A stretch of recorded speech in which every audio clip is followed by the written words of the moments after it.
Rosie's Walk by Pat Hutchins. We chose to dive into the double-page spread on pages 13 and 14, where the reader can see that Rosie the hen is on her walk, while the fox has fallen into a large haystack behind her.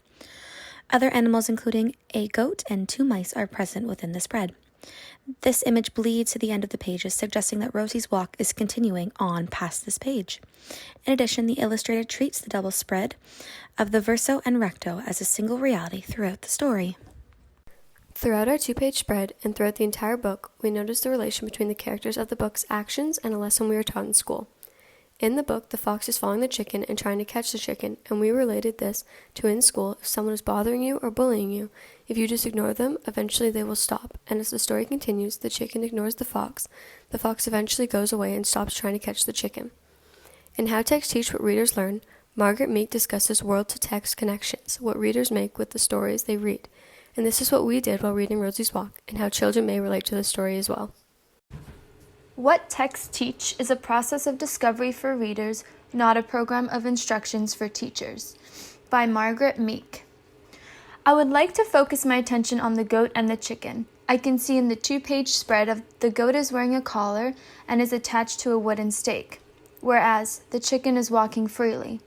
The image portrays an imbalance between the goat and the chicken, which allows me to wonder why the author illustrated the animals in this way. Is it that our society favors the goat over the chicken because it is more valuable and produces larger financial gain? Allowing for children to discover and examine these aspects with the educator, I believe, can be beneficial to their learning and broaden their perspective of the world around them. When the structure of the story is familiar, readers who look at other possible lessons to be learned from Rosie's Walk may never encounter in kinds of people who may never cross their path. Now, the reader is to ask, what would I do if I found myself in this situation? Do I or do I not care for people like that? Is there a part of me that understands that? Children reading can find themselves feeling like any of the other characters in the story, like the hen, fox, bystanders. Through the reading and comprehending the stories, readers may start to imagine the scenarios of the story in real time with themselves or others. Though the spread has no words, the reader can understand what is happening and notice the characters' expressions and personify the spread. Building off of what we have collectively shared about this chosen 2-page spread, I also want to bring attention to another quote made by Margaret Meek from her book, How Texts Teach.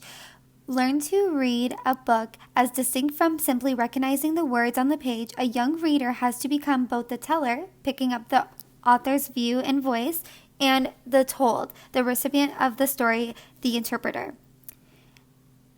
This quote continues to deepen my understanding of the child's perspective. In the book, Rosie's Walk, it allows children to interpret the story for themselves with little text involved. As mentioned by Gabby, what are some of the meanings behind these illustrations?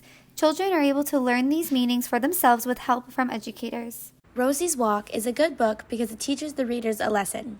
This lesson is that even though there may be someone trying to hold you back or bring you down, you should continue to move on and be yourself authentically.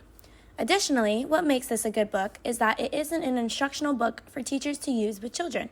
Instead, the photos in this picture book tell the story themselves for the reader to critically think on their own of what hidden message there is behind the pictures in this book. It is a wonderful story with beautiful pictures that make it a very captivating read.